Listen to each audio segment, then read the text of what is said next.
하나님의 말씀은 요한일서 3장 13절부터 18절까지 말씀입니다. 봉독하겠습니다.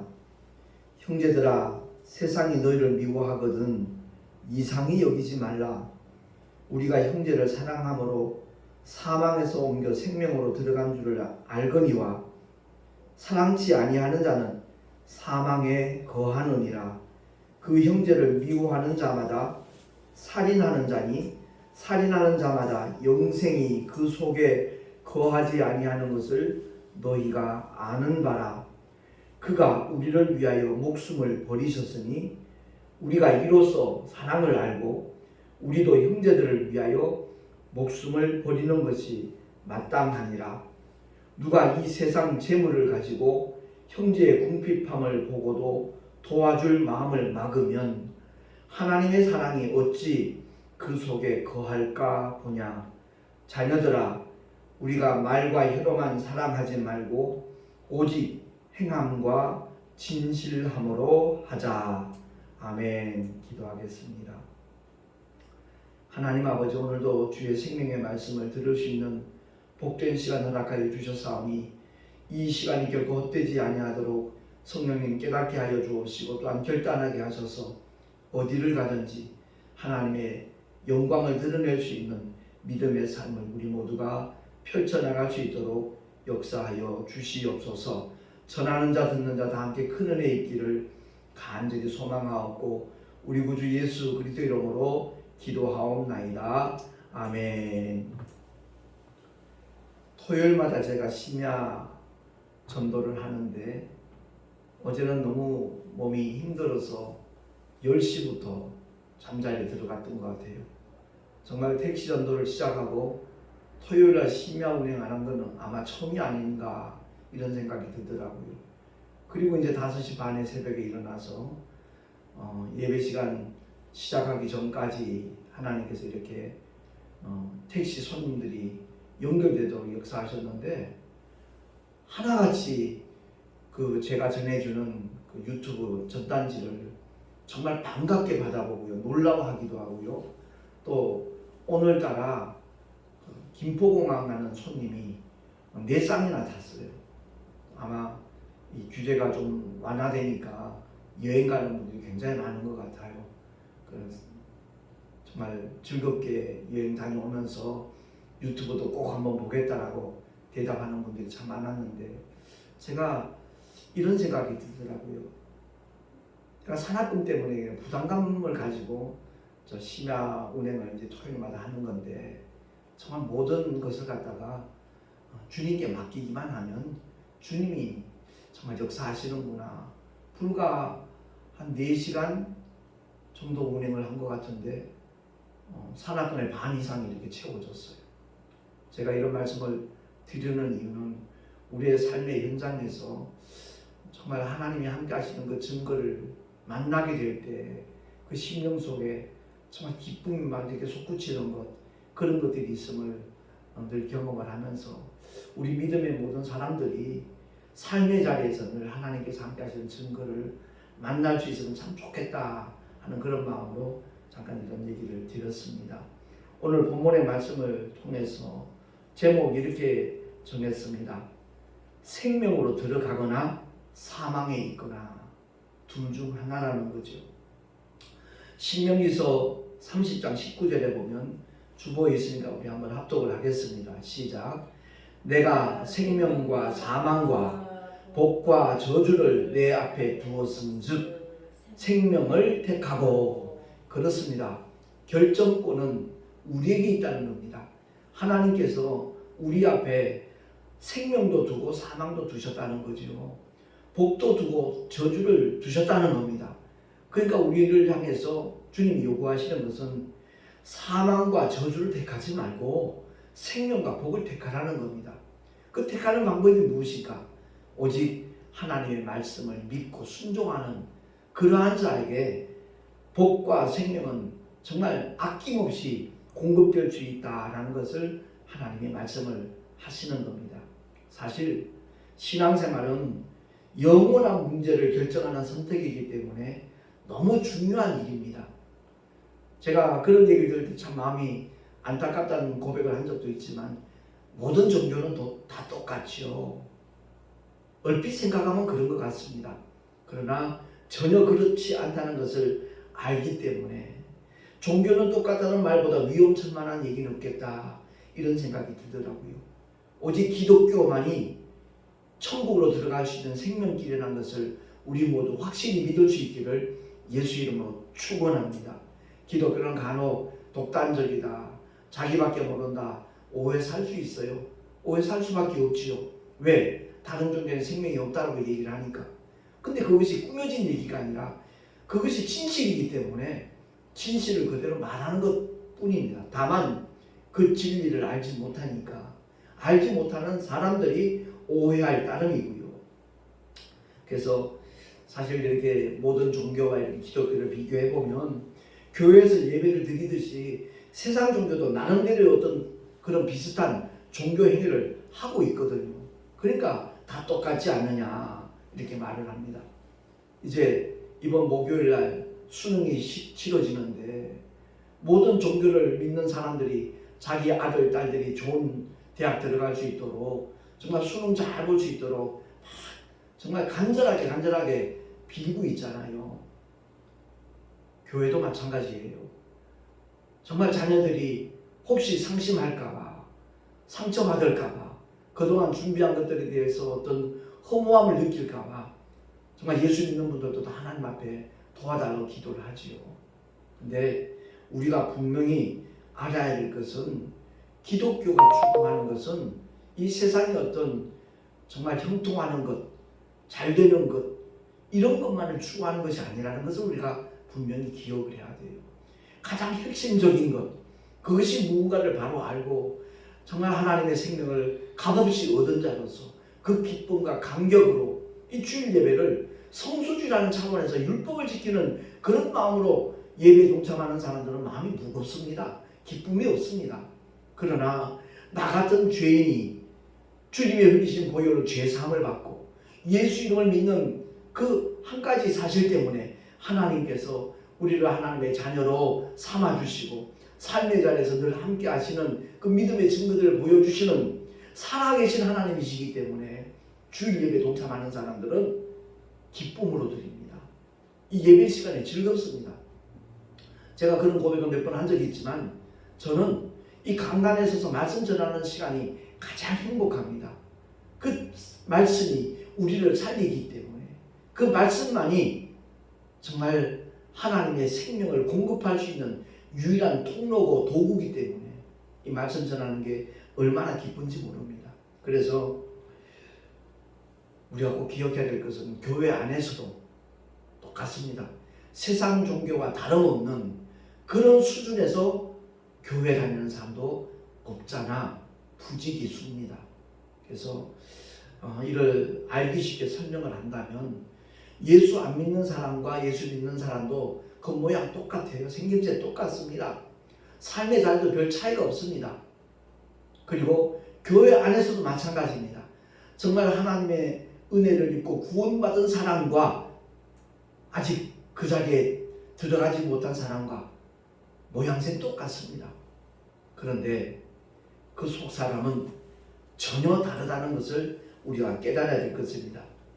여러분, 슈퍼에 가면 계란이 있잖아요. 그 달걀을 보면 다 똑같이 생겼습니다. 근데 분명히 두 가지입니다. 하나는 생명이 있는 유정란이 있고 하나는 생명이 전혀 없는 무정란이 있습니다. 21일 동안 부화장에 넣어놓으면 하나는 썩어버리고 하나는 새 생명이 나옵니다. 그것과 똑같습니다.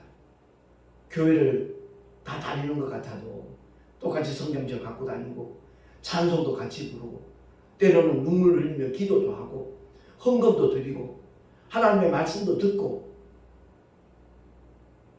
모양은 거의 비슷한데 두 가지라는 거죠. 여전히 사망에 머물러 있는 사람이 있고 정말 생명으로 들어간 사람이 있다라는 겁니다. 그래서 말씀의 제목을 생명으로 들어가거나 사망에 있거나 라는 제목을 제가 붙여본 겁니다. 육신의 종착역은 똑같이 무덤이 될 것입니다. 그런데 우리들의 영혼은 양갈래로 나눠진다는 사실입니다. 천국 아니면 지옥입니다. 구원의 방주라고 말하는 교회 안에 들어와 있으면서도 만일 창조주의 생명, 예수 안에 있는 아버지의 생명을 얻지 못했다면 그보다 더 큰 불행은 없습니다. 그보다 더 억울한 일은 아마 없을 겁니다. 그래서 기독교 신앙에서의 믿음은 이론이나 구호가 아니라는 겁니다.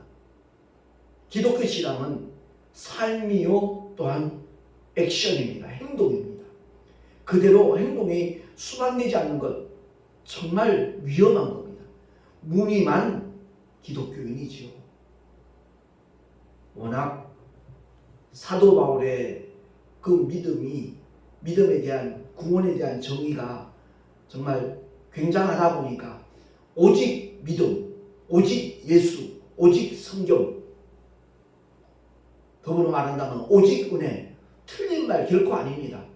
근데 너무 오직 믿음을 강조하다 보니까 믿음만 있으면 모든 것이 다 된 것처럼 착각하는 사람이 있다는 거죠. 거기서 말씀하는 오직 믿음은 우리 어떤 수고나 우리 어떤 헌신이나 충성 때문에 구원이 이루어진다는 것이 아니라는 것을 강조할 따름입니다. 충성이나 헌신이나 희생이나 사랑의 실천이 필요 없다는 말이 절대 아닌데 너무 잘못 왜곡이 되어서 듣는 이들이 잘못 들은 거겠죠. 정말 구원받는 믿음, 그것을 가진 사람은 삶이 달라질 수밖에 없습니다. 삶의 방향도 가치관도 인생의 목적도 종착역도 분명히 180도 변화가 되는 겁니다. 요한일서 4장 20절 말씀해 보면 주보에 나와 있으니까 우리 한번 정말 귀담아 한번 들어보십시다. 시작. 누구든지 하나님을 사랑하노라 하고 그 형제를 미워하면 이는 거짓말하는 자니 보는 바 그 형제를 사랑지 아니하는 자가 보지 못하는 바 하나님을 사랑할 수 없느니라. 아멘. 그렇습니다. 오늘 본문에도 그 말씀이 나와 있잖아요. 11절에 보니까 누가 이 세상 재물을 가지고 형제의 궁핍함을 보고도 도와줄 마음을 막으면 하나님의 사랑이 어찌 그 속에 거할까 보냐. 아니라는 거죠. 하나님을 사랑하노라 하면서 사랑하는 이웃, 사랑하는 형제 자매 굶주리고 있는데, 궁핍한 자리에 있는데 그 도와줄 마음을 막아버리고 있다면 과연 그 속에 하나님의 사랑이 거하고 있다는 것이 입증이 되겠는가? 누가 인정을 하겠는가? 그런 메시지입니다. 주님의 몸된 교회를 사랑합니다. 기도하면서 고백들 하잖아요. 근데 정녕 주님의 몸된 교회를 위하여 한 번도 헌신해 본 적 없고 희생해 본 적 없고 사랑의 수고를 실천해 본 적이 없다라면 그 믿음 점검해야죠. 그 사랑은 구호뿐인 거죠. 제가 지난주에 우리 교단의 가을 정기총회를 하면서 참 마음이 많이 좀 안타깝고 아팠습니다. 그건 다름이 아니라 지난해 총회 임원들이 그대로 1년 더 유임을 하기로 결정이 되어졌습니다. 1년 더 총회 임원으로 수고하는 그 사실이 억울해서 마음이 아팠던 것이 아니고요. 노회별로 분명히 임원 후보들이 이렇게 추천이 되고 올라와 있어야 되는데 후보자가 한 명도 없다는 거예요. 그렇기 때문에 어떤 후보자가 있어야 투표를 하든지 결정을 할 수 있는데 후보자가 없기 때문에 그대로 유임할 수밖에 없다라는 그런 결론을 내리게 되었거든요. 그래서 저는 이제 이 교단에, 우리 교단에 들어온 지 10년밖에 안 됐고 그 전에 계신 분에게 몇몇 분에게 물어봤어요. 아, 저 목사님 같은 경우, 저 목사님 같은 경우, 또 저 목사님 같은 경우도 충분히 정말 총회장으로 교단의 임원으로 활동할 수 있는 여력이 있고 역량이 있는 분들인데 왜 후보로 나서지 않는 건지 모르겠다고 그랬더니 들리는 얘기가 이제 임원들이 이제 교단 발전 기금을 이렇게 내는 게 있거든요. 총회장은 300만 원, 부총회장 100만 원, 나머지 분들은 50만 원. 매달 내는 것도 아니고 1년에 한 번 내는 겁니다. 근데 그 돈이 아까워서, 물론 없어서 못하는 경우도 없잖아. 있긴 있겠지요. 그러나 저는 그렇게 생각합니다. 마음만 있으면 1년에 한 번 내는 거, 교단을 사랑하는 마음으로, 교단을 위해서 한번 헌신하는 마음으로 그 발전기금은 얼마든지 마련할 수 있을 겁니다. 택시 전도를 하면서 택시 기사들의 수입이 정말 이렇게 형편없는 것이구나 하는 것을 저는 예전에 전혀 몰랐지요. 근데 막상 이 운수업계 들어와 보니까 하루에 12시간 이상 노동을 하고 한 달에 월급 정해진 게 160만 원이에요. 근데 산학금을 맞추지 못하면 미납금은 또 공제를 합니다. 그러니까 160만 원에서 월급 타가는 분들이 보통 130에서 150 그렇게 타가는 분들이 적지 않아요. 그러니까 자꾸만 이직하는 분들이 생기는 겁니다. 그런 가운데서도 뜻이 있다라면 할 수 있는 것이 교단의 임원이라고 저는 생각이 되어집니다. 그래서 정말 우리가 다시 한번 하나님 앞에서 나는 어떤 모습으로 살아가고 있는가, 나는 과연 주님을 사랑하노라라고 고백을 하면서 그만큼 행동이 수반되고 있는가. 우리 한국교회 전체를 볼 때 제가 가장 마음이 아픈 것은 지역마다 주변에 있는 작은 교회들을 얼마든지 케어할 수 있는 큰 교회들이 있습니다.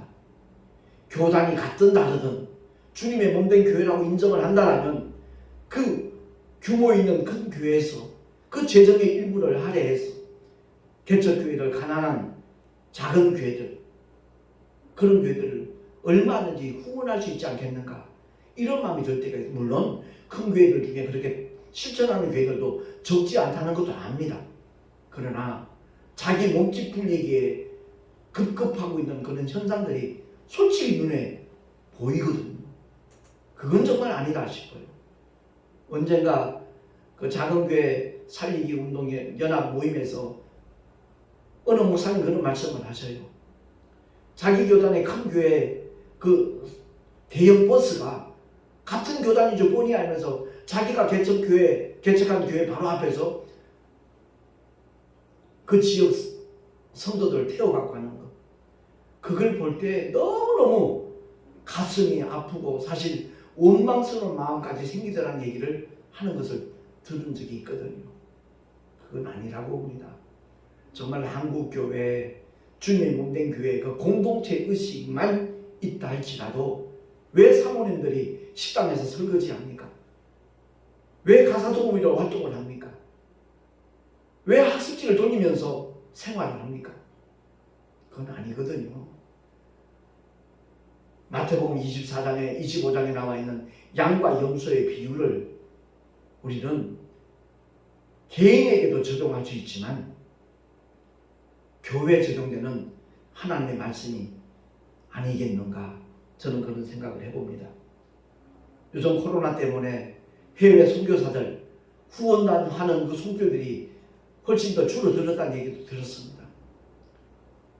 피부도 다르고 음식 문화도 다르고 언어도 다르고 모든 것이 낯선 곳에 기후까지 다른 그런 곳에서 정말 하나님의 뜻이 열방이 주께로 돌아오는 것임을 알고 그 열방으로 나가서 복음을 전하는 선교사님 가정들, 그 가족들, 한국교회에서 후원하고 도와주지 않는다라면 그들의 사역의 현장이 얼마나 힘들어지겠는가, 우린 넉넉히 짐작할 수 있지 않습니까? 우리 교단이 군소교단이긴 하지만 정말 해외 선교 나가 있는 목사님들 여러 분 계신데 그들을 정말 어느 정도라도 도움을 줄 수 있는 그런 교단으로 발돋움하기 위해서는 우리 모두가 다시 생각을 하고 더 정말 희생하는 그런 각오를, 결단을 해야 되겠다라는 마음이 굉장히 강하게 들었습니다. 주님 앞에 얼마나 많은 것을 데려왔는지 모르지만 주님은 당신의 생명을 우리에게 내놓으셨어요. 아버지는 품속에 계신 독생자를 십자가로 내보내셨고요. 그런 놀라운 사랑과 은혜를 받고 덧입었다고 말하면서 교회를 위하여 헌금한번 제대로 못하는 사람들 한둘 아니잖아요. 저는 헌금이 목적이어서 이 말씀을 드리는 것이 결코 아닙니다. 저희 교회는 그래도 하나님께서 귀한 동역자들 붙여주셔서 재정 때문에 고통당하는 그런 일이 없도록 월세 2번 밀려서 택시가 시작됐기 때문에 2번 다시 그런 일이 반복되지 않도록 하나님이 책임져 주시는 건 저 너무나 잘 알고 있습니다. 그런데 베풀 수 있는 자리까지 나갈 수 있지 못하는 거 너무 마음이 아프고, 우리 주변에 힘들어하는 그런 교회 목사님들 굶는 분도 없잖아요. 있다는 얘기를 최근에 제가 그 대리운전하는 목사님이 이제 손님으로 탔었는데 그 얘기를 들을 때 참 억장이 무너지는 것 같은 아픔을 느꼈거든요. 그렇습니다. 주님의 모든 교회가 주님의 심정을 가지고 함께 이 믿음의 길을 걸어가게 된다면 그런 아픔의 현장은 사라지지 않겠는가 이렇게 생각을 합니다. 요한일서 5장 12절 말씀을 보니까 주보에 나와 있습니다. 우리 신비에 새기는 마음으로 한번 합독하겠습니다. 시작. 아들이 있는 자에게는 생명이 있고 하나님의 아들이 없는 자에게는 생명이 없느니라. 아멘. 예수 믿는다라는 이 말씀의 의미가 무엇인가? 하나님의 아들의 생명이 우리에게 와 있다라는 얘기거든요. 그 생명이 없는 사람은 일평생 교회를 다녔어도 천국과는 무관합니다. 돈으로도 힘으로도 지식으로 명예로 권력으로 도무지 해결할 수 없는 죄의 문제, 구원의 문제, 하나님께서 십자가로 값없이 우리에게 허락하셨기 때문에 정말 그 놀라운 사랑과 은혜가 덧입혀진 그 믿음의 축복의 주인공들이 바로 성도들인데, 표정을 보면, 삶의 자리를 보면 기쁨이 없어요. 감격이 없어요. 감사함이 없어요. 전부 가짜 아닐까요? 하나의 교리적인 믿음에, 지식적인 믿음에 머물러 있는 사람 아니겠습니까? 여전히 사망에 머물고 있는 사람들 아니겠느냐? 우리 스스로 한번 자문자답 해보자는 겁니다. 수많은 개척교회와 작은 교회가 고통 속에 있건만 그들을 돕는 손길은 극소수에 불과한 것이 오늘날 우리들의 현실이 아니겠는가? 우리 동서노에서도 일본에 선교사님 한 분 계시고 또 베트남에 선교사님 한 분 계셔요. 정말 돕고 싶은 마음 간절하고요. 저는 또 개인적으로 터키 땅에 2번 다녀왔기 때문에 터키에 계신 선교사님들도 마찬가지입니다. 어떤 실제적인 도움을 줄 수 있는 그런 여력이 있다면 얼마나 좋을까? 그 아쉬움의 연속이거든요. 아무튼 오늘 말씀을 통해서 우리가 사망에 머물러 있다가 생명으로 들어가는 방법이 오늘 본문에 나와 있습니다. 그건 다름이 아니라 사랑을 실천하는 겁니다. 사랑을 베푸는 겁니다. 그리할 때 하나님께서 영광을 받으시고 그러한 일을 실천하는 자들에게 더 넘치는 은혜도 허락하여 주실 줄로 믿습니다. 18절 말씀 우리 한 목소리로 다시 한번 합독을 하고 말씀을 마치겠습니다. 시작. 자녀들아, 우리가 말과 혀로만 사랑하지 말고 오직 행함과 진실함으로 하자. 아멘. 기도하겠습니다. 하나님 아버지 은혜를 감사합니다. 오늘도 우리에게 허락하신 하나님의 생명의 말씀, 진리의 말씀 우리의 마음비에 새기게 하시고 그 말씀을 그대로 실천할 수 있는 우리 모두가 될 수 있도록 주께서 은혜 위에 은혜를 더하여 주시옵소서. 우리 구주 예수 그리스도 이름으로 감사하며 간절히 축복하며 기도하옵나이다. 아멘. 교회 소식 주보를 참고하시기 바랍니다. 내일 날짜 목회자 사모신문에 우리 송내 열방교회 그 택시 전도 관련 그런 기사가 전면으로 나와 있습니다. 기회가 되시면 한번 인터넷으로도 그 신문이 나와 있으니까 살펴보시면 좋겠고요. 아무튼 제가 그 기사 내용을 이렇게 다시 한번 확인하면서 느끼는 것은 우리 목사님들 같은 가치관을 가지고 이 목회를 하면 얼마나 좋을까 하는 그런 바람이 더욱더 생기더라고요. 그리고 내일 모레는 우리 동서노래 11월 교역자 원래가 김포에서 있습니다. 그 동네 김포인가요? 방화동에 있습니다. 위해서 기도해 주시면 감사하겠습니다. 드린 예물 위해서 잠시 기도하고 축도로 예배를 마치겠습니다. 원근 각처에서 믿음으로 함께하며 귀한 예물 드리는 손길들이 있습니다. 11조와 선교 예물, 또한 주일 예물과 감사헌금 드립니다. 택시 선교에 정말 동참하고자 하는 귀한 마음으로 함께 기도하면서 드린 예물도 있습니다.